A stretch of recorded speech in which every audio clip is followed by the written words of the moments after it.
Shalom jemaat yang terkasih dalam nama Yesus Kristus. Kita bertemu lagi dalam Rema pagi ini. Doa dan harapan saya, Bapak Ibu, saudara-saudari dalam keadaan sehat dan menikmati kebaikan Tuhan pagi ini.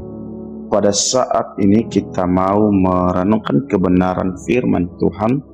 Sebelumnya kita bersatu dalam doa. Tidak henti-hentinya kami bersyukur atas kebaikan Tuhan pada setiap pribadi kami pagi hari ini. Terima kasih penyertaan Tuhan sepanjang malam hari ini. Pagi hari ini kami rindu kebenaran firman Tuhan, dan biarlah kebenaran firman Tuhan memberikan harapan baru dalam kehidupan kami. Terima kasih ya Tuhan, di dalam nama-Mu kami berdoa bersyukur. Haleluya. Amin. Saudaraku yang diberkati Tuhan dalam Kristus Yesus, kita membuka Alkitab kita yang terambil di dalam Filipi pasal 4 ayatnya yang keempat. Beginilah firman Tuhan. Bersukacitalah senantiasa dalam Tuhan. Sekali lagi kukatakan, bersukacitalah. Saudaraku yang diberkati Tuhan dalam Kristus Yesus, tema yang saya bagikan kepada kita pada pagi hari ini yaitu bersukacita. Saudaraku, suatu sukacita besar dalam hidup kita ini ketika kita mendapatkan sesuatu.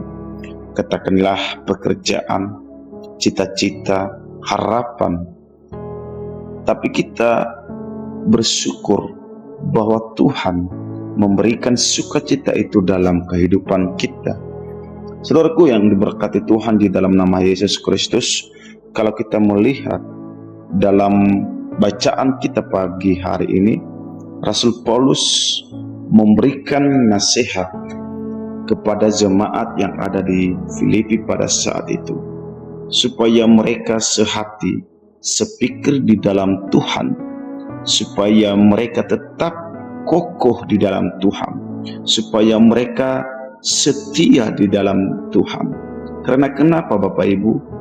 Dalam kehidupan jemaat pada saat itu mereka sedang dalam masalah, dalam pergumulan, dalam penderitaan dalam hidup mereka.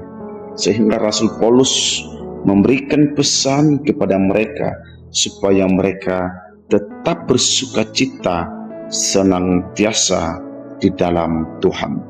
Saudaraku yang diberkati Tuhan dalam Kristus Yesus, ini sangat luar biasa. Rasul Paulus, ia memberikan satu pengharapan, satu dorongan kepada mereka supaya jemaat ini tetap kuat di dalam Tuhan. Saudaraku yang diberkati Tuhan di dalam nama Yesus Kristus, kalau kita memperhatikan teks ini adalah ditulis oleh Rasul Paulus sendiri di dalam penjara. Saudaraku yang diberkati Tuhan di dalam nama Yesus, Rasul Paulus ini ia mengalami sukacita dan damai sejahtera yang begitu luar biasa dalam hidupnya. Ketika dia dalam penjara pun ia tetap bersukacita di dalam Tuhan. Perlu kita belajar dari seorang Rasul Paulus. Dalam kehidupannya ia tetap mengandalkan Tuhan, ia tetap bergantung kepada Tuhan dalam hidupnya. Saudaraku, teks ini mengajarkan kepada setiap pribadi kita bahwa harus kita berbeda dengan orang-orang di luar sana. Ketika kita menghadapi masalah, ketika kita menghadapi tantangan, kita harus berbeda, saudaraku. Kita harus menunjukkan pribadi kita ini bahwa anak-anak Tuhan. Kita harus menunjukkan pribadi kita ini adalah milik Tuhan. Ketika kita menghadapi tantangan, kita meminta kepada Tuhan supaya Tuhan memberikan kekuatan, memampukan kita, dan kita memohon kepada Tuhan supaya Tuhan memberikan sukacita itu dalam kehidupan kita. Ini perlu kita belajar, perlu kita pahami bahwa ketika kita hidup di dalam Tuhan, Tuhan itu sangat dekat kepada kita. Tuhan itu sangat dekat dengan kita, saudaraku, tidak jauh daripada kita. Itu sebabnya pagi hari ini kita perlu belajar terus bersama dengan Tuhan. Kita terus bergantung penuh di dalam Tuhan. Saudaraku yang diberkati Tuhan di dalam nama Yesus Kristus, kenapa kita harus bersuka cita? Yang pertama, karena Allah ada dalam setiap pribadi kita. Tuhan itu dekat dengan kita. Tuhan itu tidak jauh daripada setiap pribadi kita. Dengan menyadari hal itu, saudaraku yang diberkati Tuhan, maka Tuhan memberikan sukacita itu di dalam hati kita.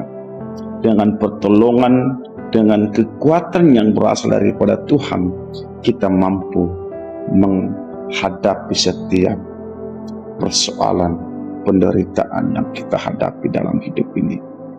Yang kedua, kita menghidupkan firman Tuhan itu. Firman Tuhan itu, saudaraku yang diberkati Tuhan, pelita bagi setiap pribadi kita, sehingga dalam setiap masalah, penderitaan apapun yang kita hadapi dalam hidup ini, ada firman Tuhan yang memberikan kekuatan, yang memberikan pengharapan baru dalam hidup kita, sehingga kita mampu melewati setiap tantangan dalam hidup ini. Yang ketiga, kita bersyukur atas kebaikan Tuhan dalam hidup kita. Saudaraku yang diberkati Tuhan dalam Kristus Yesus, bersyukur itu selalu Tuhan mengajarkan kepada setiap pribadi kita bahwa dalam keadaan apapun kita, sakit, penyakit, dalam masalah, dalam sukacita, kita tetap bersyukur kepada Tuhan. Saudaraku, kita harus belajar untuk tetap bersyukur kepada Tuhan, agar Tuhan senantiasa memberikan sukacita itu di dalam setiap pribadi kita. Jangan pernah menyerah dengan keadaan. Jangan pernah kita menyalahkan Tuhan dalam hidup ini, tapi kita belajar untuk bersyukur, selalu taat kepada Tuhan. Saudaraku yang diberkati Tuhan di dalam nama Yesus Kristus, pada hari ini kita berjalan terus bersama dengan Tuhan. Apapun masalahmu, apapun tantanganmu, apapun penderitaanmu, percayalah bahwa Tuhan ada di sana yang memberikan kekuatan kepadamu, yang memberikan pengharapan di dalam setiap pribadimu. Bersandarlah kepada Tuhan dan bergantung penuh, serahkanlah semuanya itu ke dalam kuasa Tuhan, dan percayalah bahwa Tuhan melakukan perkara-perkara besar dalam hidupmu. Percayalah bahwa Tuhan akan menolong engkau. Kiranya firman Tuhan ini memberkati setiap pribadi kita. Mari kita bersatu dalam doa. Kami sangat bersuka cita atas kebaikan Tuhan, firman Tuhan yang mengingatkan kepada kami, bersukacitalah senantiasa dalam Tuhan. Kiranya firman Tuhan ini mengingatkan setiap pribadi kami agar tetap bersukacita senantiasa di dalam Tuhan. Terima kasih ya Tuhan, berkati setiap pribadi kami pagi hari ini. Dalam nama-Mu kami sudah berdoa bersyukur. Haleluya. Amin.